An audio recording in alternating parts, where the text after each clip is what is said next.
ሰላም እንዴት ናችሁ ክቡራት ተመልካቾቻችን? ዛሬ በቤታችን ውስጥ አንድ ትልቅ ችግር አለ። ለዛ ችግር መፍትሄ ይዤ መጥቻለሁ። ስለዚህ ፈጣሪ ፈቅዶ ይህንን ቪዲዮ እኔም እንዳዘጋጅ እናንተም እንደምንም ብላችሁ ልታልፉ ያገኛችሁት ቪዲዮ ዝም ብሎ አልመጣም። ለቤታችሁ መፍትሄ የሆነ በፈጣሪ ዘንድ የተላከ መሆኑን ማወቅ አለብን። የግድ በእኔ መሆን አይጠበቅበትም። በማንኛውም ሰው የሆነ መልእክት በፈጣሪ ዘንድ ይመጣል ወደ ቤትህ። ስለዚህ እኔ ያላወቅኩት በአንተ በኩል ሊመጣልኝ ይችላል። አንተ ያልገባህ ነገር ደግሞ በእኔ በኩል ወይም በሌላ ሰው መፍትሄው ሊመጣ እንደሚችል በማመን ቪዲዮው ፈጣሪ ስለላከላችሁ በማመስገን ጀምሩ። እኔም በማመስገን ነው የጀመርኩት። ስለዚህ በቤታችን ዘንድ ያለው ችግር በዚህ ዘመን እጅግ በጣም ደስ የሚል ዘመን ነው። ነገር ግን በጥንቃቄ በንቃት በማስተዋል ጊዜውን ሁኔታውን ማመዛዘን ካልቻልን ግን እጅግ በጣም ከፍተኛ አሉታዊ ጊዜ ነው ማለት ነው። በጣም ከፍተኛ ሕመምና ስቃይ የበዛበት ጊዜ እንደሚሆንም ማወቅ መረዳት ተገቢ ነው ብዬ አምናለሁ።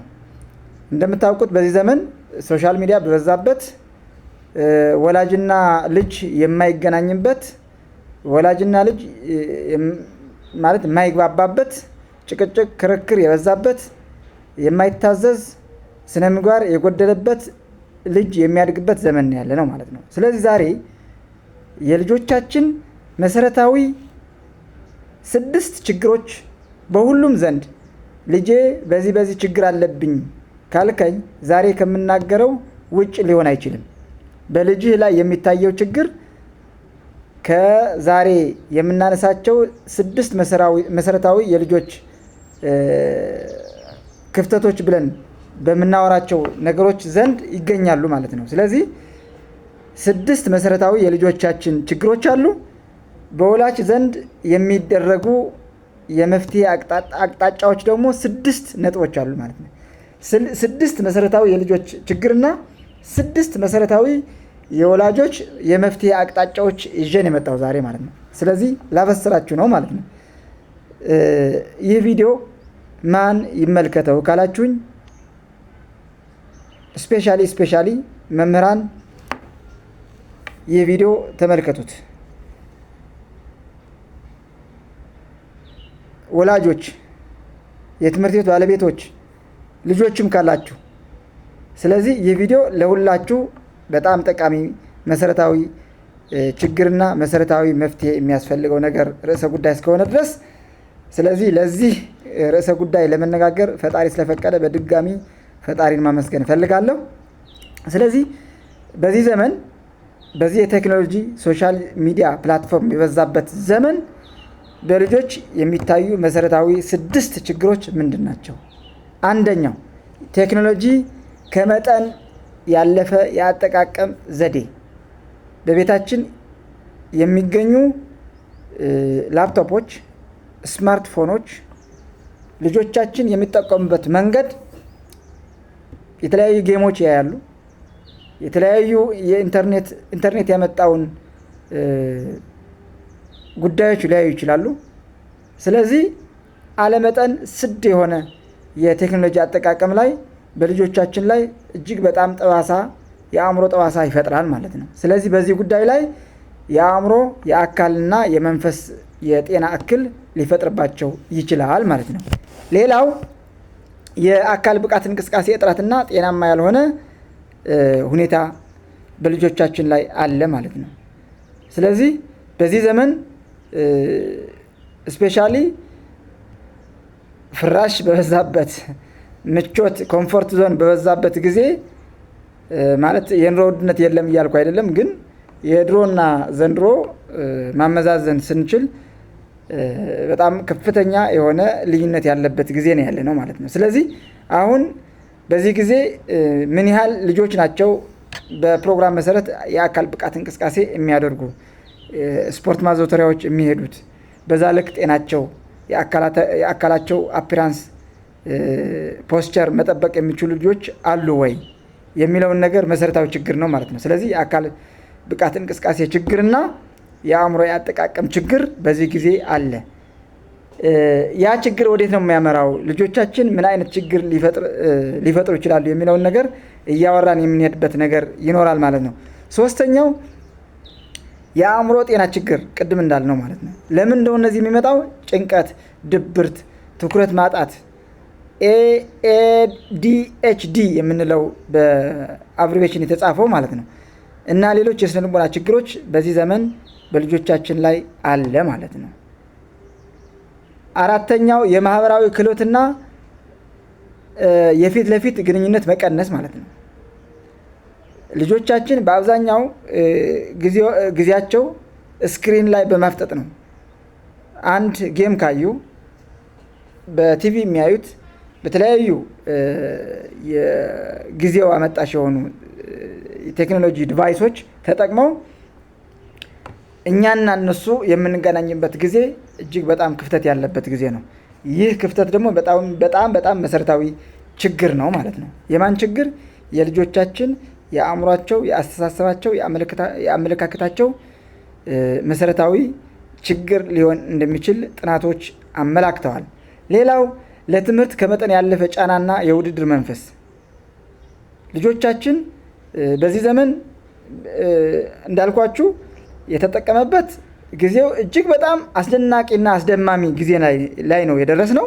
ነገር ግን ይህንን ነገር በትኩረት የምንፈልገው ነገር ላይ ማዋል ካልቻልን ግን ዘመኑ የልጆች አእምሮ መስረቅ የሚችል፣ የልጆች መንፈስ ማጥፋት የሚችል፣ አካላቸው ማበላሸት ማሳመም የሚችል ጊዜ ነው የደረስነው ማለት ነው። ስለዚህ ውድድር የበዛበት ዘመን ያለ ነው። ስለዚህ አንዱ በጣም ፈጣን ተማሪ፣ ፈጣን ልጅ የሆነ ንቁ የሆነ አስተዋይ የሆነ ራዕይን ማሳካት የሚችል ልጅ የምናሳድግበት ጊዜ እጃችን ላይ እንደገባ ሁሉ ነገር ግን እንዳልኳችሁ ዘመኑ ማህበራዊ ሚዲያው በዘፈቀደ የሚጠቀሙ ልጆች እስከሆኑ ድረስ ግን እጅግ በጣም የዘቀጠ እጅግ በጣም የከፋ የወደቀ ልጅንም ማሳደግ እንደምንችልም የሚያሳይ ጊዜ ላይ ደርሰናል። እጅግ በጣም ጥንቃቄ፣ ንቃት የሚያስፈልገው ጊዜ እንደሆነ አውቀን ልጆቻችን በጥንቃቄ ለማሳደግ በማስተዋል ለማሳደግ እነዚህ ችግሮች ማወቅ በጣም መሰረታዊ ነገር ነው ማለት ነው። ስድስተኛው በጣም መሰረታዊ ነገር ደግሞ ለጎጂ ይዘቶች ማጋለጥ፣ የሳይበር ጉልበተኝነት ምንድነው የሚባለው? ሳይበር ቦሊንግ የሚለው በኢንተርኔት አማካኝነት ልጆቻችን ከፍተኛ የሆነ የውጤት ተኮር ከፍተኛ የሆነ ለእድሜያቸው የማይመጥን ቪዲዮዎች፣ ጌሞች በማየት እንደ ፖርኖግራፊ የምንለው ማለት ነው አመጾች፣ የብልግና ቪዲዮዎች እንደማለት ነው ማለት ነው።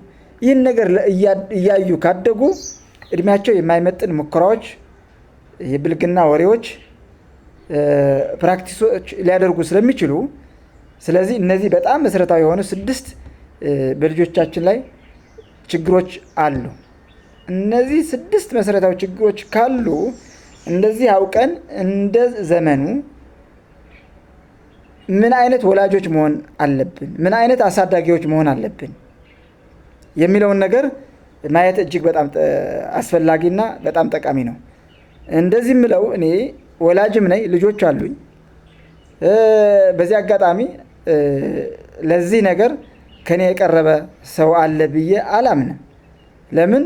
በዚህ ሙያ ላይ በመምህርነት ሙያ ላይ በርዕሰ መምህርነት፣ በአሰልጣኝነት፣ በሌሎች ሙያዎች ስላለፍኩኝ ልጆች በዚህ ዘመን ምን አይነት ችግሮች አሉባቸው፣ መፍትሄውስ ምንድን ነው የሚለውን ነገር በይበልጥ መሰረታዊ የሆነ መረዳት ስላለኝ ይህንን ቪዲዮ እስከ መጨረሻው ማድመጥ በጣም በጣም ይጠቅማቸዋል የሚል ተስፋ አለኝ፣ እምነትም አለኝ ከፈጣሪ ጋር በመሆን ማለት ነው። ስለዚህ ልጆቻችን እነዚህ አይነት ችግሮች ካሉባቸው ዘመኑን ተከትለው እነዚህ አይነት ክፍተቶች ካሉ እንደ ወላጅስ እንደ አሳዳጊስ ምን ማድረግ አለብን የሚለው 6 ችግሮች እንዳሉ ሁሉ 6 መፍትሄዎች ደግሞ አሉ። እነዚህ 6 መፍትሄዎች ምንድናቸው የሚለውን ነገር አንደኛው ልጆቻችን የቴክኖሎጂ አጠቃቀማቸው ቁጥጥርና አማራጮችን ማቅረብ ነው። የሚጠቀሙት ነገር አሁን ለምሳሌ ቴሌቪዥንና ዩቲዩብ ብንወስድ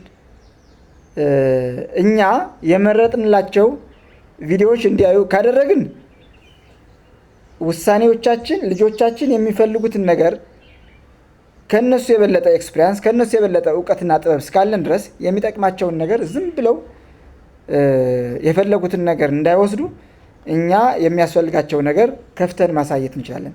ለምሳሌ ኮንሺየስ ኪድስ የሚል አሁን እኔን የምጠቀመው ማለት ነው። ለልጆቼ ኮንሺየስ ኤንድ ክሪኤቲቭ ኪድስ ብዬ ሰርች ሳደርግ እነሱ ሲያዩ ልጆቻችን በዛ መልኩ ክሪኤቲቪቲ ፈጠራ ሰው የፈጠራ ልጅ ሆነው እንዲያድጉ ንቁ ሆነው እንዲያድጉ እንደዛ አይነት የሚመጥኑ ቪዲዮዎች እንዲያዩ አደርጋለሁ። ይሄንን የማደርገው ነው የምነግራችሁ። ስለዚህ የቴክኖሎጂ አጠቃቀማችን እኛ ዝም ብለን በዘፈቀደ ኢንተርኔት ከፍተን ልጆቻችን የፈለጉት ነገር ስክሮል እያደረጉ በቲክቶክ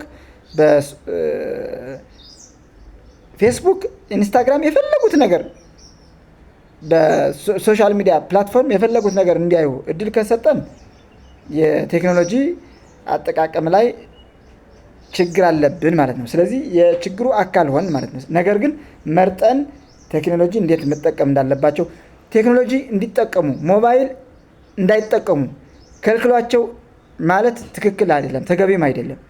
ያው ዘመኑ ያመጣው ማወቅና መረዳት አንድ ነገር ሆኖ እንዴት ይጠቀማሉ የሚለውን ነገር በተግባር የሚያስፈልጋቸው ነገር ጊዜ ገደብ አድርገን መርጠን ከፍተን ሰርች አድርገን እንስጣቸው። ይህ አንደኛ አማራጭ ነው። እንደዚህ ካላደረግን ልጆቻችን ተከራካሪ፣ ተጨቃጫቂ፣ ቁጡ፣ እኛ እንድንበሳጭ እኛ የቤት ስራ ስትለው አይሰራም፣ ልበስ ስትለው አይለብስም፣ ዝም በል ስትለው ዝም አይልም፣ ይነጫነጫል፣ ያለቅሳል። አንዱ ለአንዱ አሁን ለምሳሌ 2-3 ልጆች ካላችሁ ታውቁታላችሁ መቼም አንዱ ለአንዱ ይማታሉ፣ አንዱ ለአንዱ ክስ ያቀርባል። ስለዚህ ተያይዘው ገደል ነው የሚገቡት። ይህን ነገር ካደገ ለቤቱ ብጥብጥ ነው የሚፈጥሩት፣ ሰላም አይፈጥሩም። ሰላም ከሌለ አንተ ስኬታማ የሆነ ሰው ልትሆን አትችልም። አንተ ወላጅ ራሱ ይቅርና ልጅህ የጠበቅከው ልጅ እንዲሆን ራስህ አንተ የጠበቅከው ስራ እንዳትሰራ ተናደህ ተባሳጭተህ ከቤት ከወጣ ፍሬ ያፈራ ሰው ልትሆን አትችልም። ስኬታማ የሆነ ቀን ልትውል አትችልም። ስለዚህ ሰላም የሚፈጠረው ከቤት ነው። ሰላም እንዲኖር ደግሞ መሰረታዊ ማድረግ የሚገባህ ነገር ልጆች ላይ እንደዚህ አታድርግ፣ አትምታት፣ አትምታው፣ ዝም በል፣ ቁጭ በል፣ የቤት ስራ ማለት ብቻ በቂ አይደለም። ማድረግ የሚጠበቅብህ ዘመኑ ያመጣው ነገር ችግሮች 6 ችግሮች አነሳን አይደለም? ስለዚህ እነዚህ 6 ችግሮች ካሉ የዘመኑ አመጣሽ ማህበራዊ ሚዲያ አጠቃቀም ላይ ቴክኖሎጂ ኢንተርኔት አጠቃቀም ላይ እጅግ በጣም ልዩ ትኩረት አድርገህ መስራት ካንተ ከወላጅ ካሳዳጊ ይጠበቅብሃል። እንደ መምህርም ራሱ እንደዚህ ማድረግ ይጠበቅባቸዋል። ኢኖቬቲቭ የሆነ ቲቺንግ ሜቶዶሎጂ ለመጠቀም ለልጆች የሚያስፈልጋቸው ዝም ብሎ በዘፈቀደ ሰርች አድርገህ የምታመጣው ነገር ሳይሆን ለልጆች ኔጌቲቪቲ ኢሞሽን እንዳይኖራቸው ጥንቃቄ በተሞላበት ሰርች አድርገህ ለርዕሰ ጉዳዩ ለኮንተንቱ ዛሬ ለምታስተምረው ርዕስ ተመጣጣኝ የሆነ ስነ ምግባር ያለበት ቪዲዮ ወይም ኦዲዮ ይዘህ መርጃ መሳሪያ አድርገህ ልትጠቀምበት ትችላለህ እንደ መምህር ማለት ነው። ሌላው ሁለተኛው ጤናማ የአኗኗር ዘይቤ ማስተማር አርአያ መሆን። ይህ ማለት ጤናማ የተመጣጠነ ምግብ በቤት ውስጥ ማዘጋጀትና ማቅረብ። ለምሳሌ ስጋ ከማቅረብ ይልቅ አትክልትና ፍራፍሬ ያለበት። እባካችሁ ይህ ነገር በጣም እጅግ በጣም መሰረታዊ ነገር ነው። ስጋ ከምታበላቸው ልጆች ፍራፍሬና አትክልት የበዛበት ቤት አድርገው። የረከሰም እኮ እሱ ነው። ውድ እኮ ስጋ ነው። ውድ እኮ እንቁላል ነው አሁን የሆነው።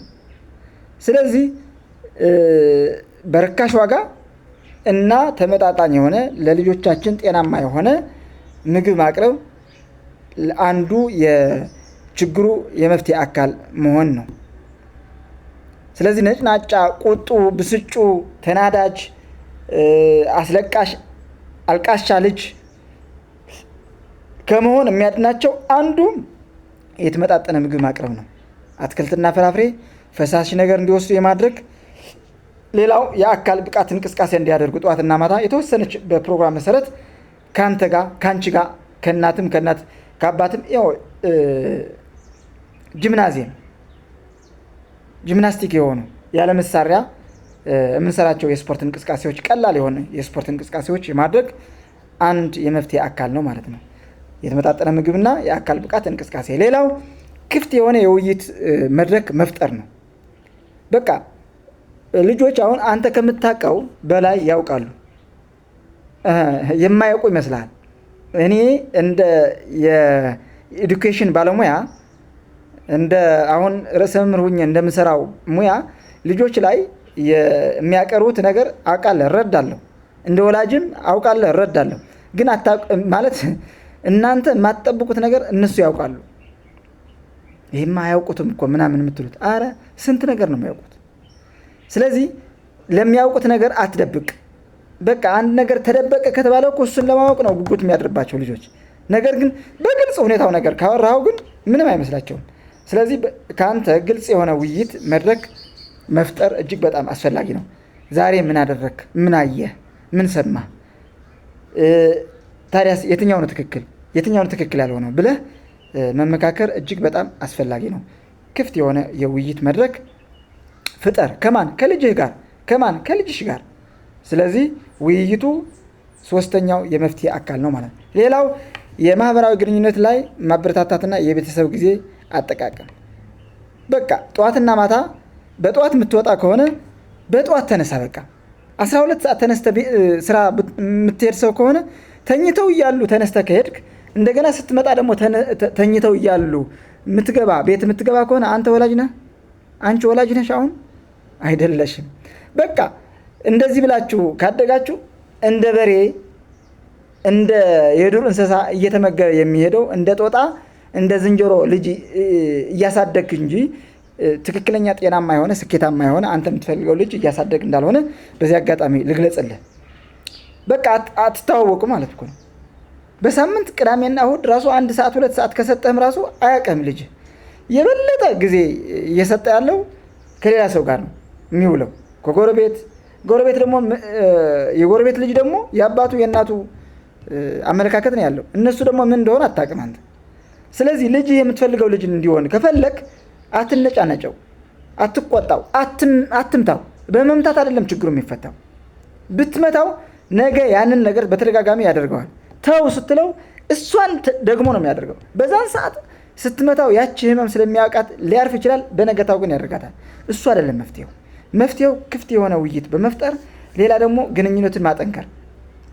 ጠዋት 9 ሰዓት ተነስተ 10 ሰዓት እንዲነሱ አድርገህ የአካል ብቃት እንቅስቃሴ በመፍጠር የውይይት መድረክ በመፍጠር አብረህ በመመገብ የበለጠ ጊዜ ከልጆች ጋር አሳልፍ። ከልጆችሽ ጋር የበለጠ ጊዜ ረዥም ጊዜ ማሳለፍ አንዱ የመፍትሄ አካል ነው ማለት ነው። ስለዚህ በጠዋት ወጥተህ ማታ የምትገባ ከሆንክ ልጅህ ምንም ያድርግ ምን ነገ ሰው ገዳይ ሊሆን ይችላል። ነገ ሰው መቺ ሊሆን ይችላል። እንደዚህ ሊሆን የማትፈልግ ከሆነ ስኬታማ፣ ደግ፣ መልካም ሰው የሆነ ልጅ የምታሳድግ አንተ የምትጠብቀው ልጅ ማሳደግ የምትፈልግ ከሆነ ጊዜን ስጥ። ረዥም ጊዜ ከልጅ ጋር ግንኙነት ፍጠር ማለት ነው።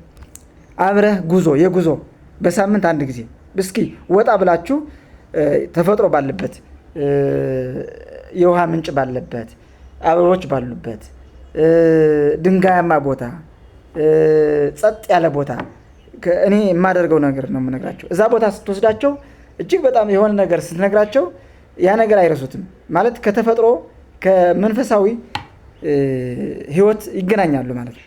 እንደዚህ አይነት ነገር ስታደርግ ትሁት መልካም የሆነ ልጅ ለራሱ ሆኖ ለአንተ ለቤተሰብ የሚሆን ለሀገር የሚተርፍ ለዓለም ድንቅ የሆነ ፈጠራ ይዞ መልካም አዎንታዊ ተጽዕኖ የሚፈጥር ልጅ ይዘህ ልታድግ ትችላለህ ማለት ነው። ስለዚህ ጊዜው በጣም ጥንቃቄ የሚያስፈልግ እስከሆነ ድረስ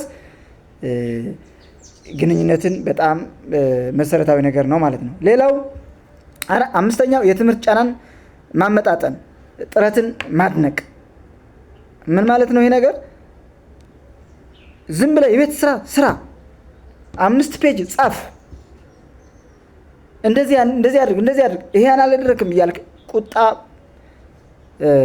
ቁጣን በማውረድ ሳይሆን መዓትን በማውረድ ሳይሆን እንዴት አድርጎ መስራት እንደሚችል የሰራውን ነገር አሁን ለምሳሌ ከ20 ማለት 19 ቢያገኝ አንዷ እንዴት ተሳትካት አንዷ እንዴት ኤክስ መጣች። ይሄ የተለመደ ነው በሀበሻ 19 ራይት አገኝ አይደለም ጎበዝ ጀግና አንተ እኮ ምርጥ ነህ አንቺ እኮ ቅመም ነሽ ነገ እኮ ለእኔ ሆነሽ ለቤተሰብሽ ሆነሽ ከዓለም በጣም ታላላቅ ሰዎች ከሚባሉ ሰዎች አንዷ ነች አንዱ ነህ ብለህ ብርታት ምስጋናን በትንሽ ነገር ስኬት እንዲለማመድ ሽልማትን በማቅረብ ሽልማት ይቅርበሽ በቃ ማመስገን ትልቅ ሽልማት ነው ለልጆች ያ ነገር እያደገ በሄደ ቁጥር ያ እንዲሸለም ብርታት እንዲሆን ማመስገን ስለሚፈልግ እያንዳንዱ ሰው ምስጋና ስለሚፈልግ ስፔሻሊ በተለይ ልጆች ደግሞ ምስጋና ይፈልጋሉ።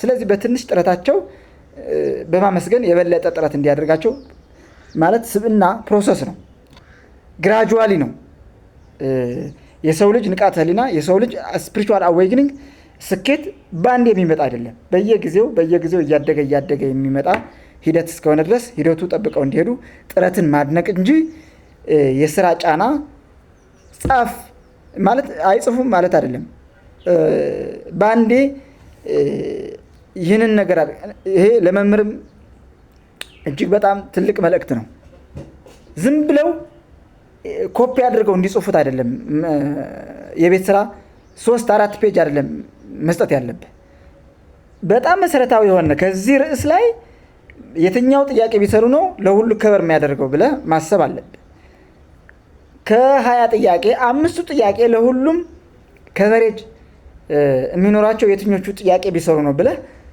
ጥያቄ አታብዛባቸው በትናንሽ ጥያቄዎች ኢንዲቴይል በየቀኑ ስራ እንዲሰሩ የማድረግ ነው በየቀኑ የቤት ስራ መስጠት እንጂ በሳምንት 20-30 ፔጅ የቤት ስራ በመስጠት ተማሪ ብቁ እንዲሆን የነቃ እንዲሆን ውጤታማ የሆነ ተማሪ መፍጠር አይቻልም ማለት ነው። ስለዚህ የትምህርት አመራሮችን በዚህ አጋጣሚ ይህንን ቪዲዮ የምታደምጡ ከሆነ ልጆች